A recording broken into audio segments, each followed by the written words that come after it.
तुम्ही सर्व हा व्हिडिओ कधी पाहत आहात हे मला माहीत नाही, पण मी हा व्हिडिओ बनवत आहे 2025ला. अजून 1.5 महिना बाकी आहे. आयुष्यात काही करायचे असेल, जीवनात कोणताही संकल्प घ्यायचा असेल तर 2025 आल्यावर घेणार का?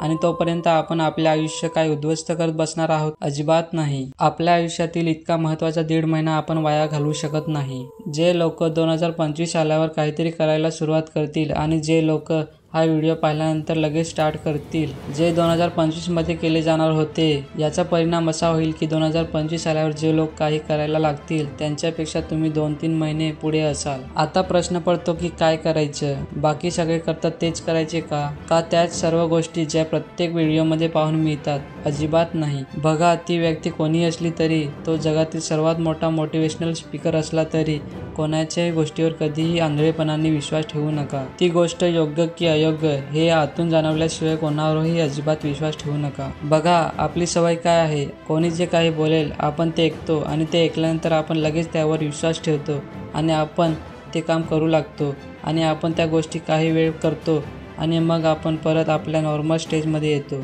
आणि असे केल्याने बराच वेळ वाया जातो. ते कसे होते ते मी तुम्हाला सांगतो. तुम्ही एखादा व्हिडिओ पाहिला आणि त्यात ते तुम्हाला सांगत आहेत की तुमचे वर्ष कसे सुरू करायचे, एका वर्षात काय घडते, मग काय होते.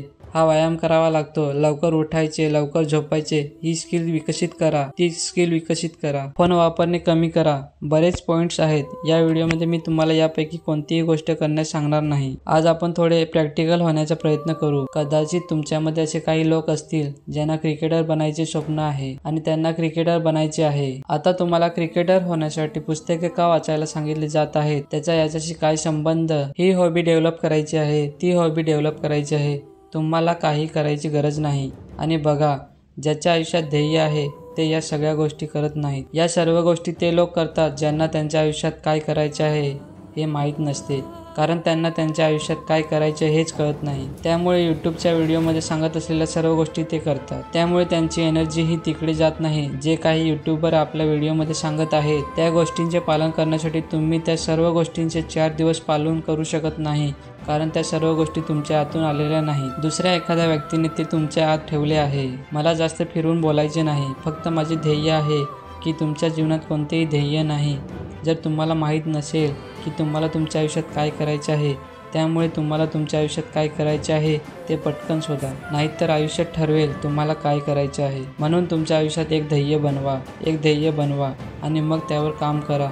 आणि ज्या लोकांच्या आयुष्यात आधीच एक ध्येय आहे, तुम्हाला आधीच माहीत आहे की तुमच्या आयुष्यात काय करायचे आहे, म्हणून मी त्यांना सल्ला देईन की इतर सर्व गोष्टी बाजूला ठेवा आणि फक्त त्या गोष्टी करा ज्याचा तुमच्या ध्येयाशी काही संबंध आहे. मी तुम्हाला असे म्हणत नाही की तुम्ही पुस्तके वाचू नका. तुम्ही पुस्तके वाचली पाहिजेत, पण तीच पुस्तके वाचा जी तुम्हाला तुमच्या फील्डमध्ये सक्सेसफुल करवतील, ज्यामुळे तुमच्या जीवनात काही मोलाची भर पडेल. अशी पुस्तके वाचा. प्रत्येक व्यक्ती आपल्या आयुष्यात काही करेलच असे नाही, परंतु आपल्या क्षेत्रात यशस्वी होण्यासाठी प्रत्येक व्यक्तीने सर्व काही केले पाहिजे. नवीन वर्ष येणार आहे आणि नवीन वर्षही जाईल. नवीन वर्ष येतच राहतील, पण तुमचा उत्साह कमी होता कामा नये. नवीन वर्ष सुरू व्हायला एक दिवसही शिल्लक असेल तरीही एक दिवसही थांबू नका. तुम्हाला जे काही करायचे आहे ते आताच करा, कारण संपूर्ण जग दिवसाची वाट पाहत आहे, यावर विश्वास ठेवा. पण तू एक दिवसही थांबला नाहीस. आता तुम्हाला जे सुरू करायचे होते ते तुम्ही सुरू केले आहे, त्यामुळे तुम्ही एक दिवस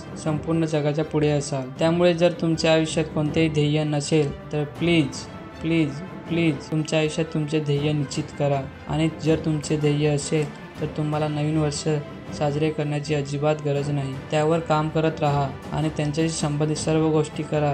त्याशिवाय या गोष्टीचा माझ्या ध्येयाशी काही संबंध नाही असे तुम्हाला वाटते त्या सर्व गोष्टींना नकार द्या. मग ती कोणीही असो, जगातील सर्वात मोठा मोटिवेशनल स्पीकर असो, कोणताही गुरु असो, तो काहीही बोलत असला तरी तो काय बोलतो याकडे लक्ष देऊ नका. आणि तुमच्या स्वप्नांसाठी I wish you all the best. आणि असेच आणखी व्हिडिओ पाहण्यासाठी चॅनलला सबस्क्राईब करा आणि पुढील व्हिडिओमध्ये पुन्हा भेटूया.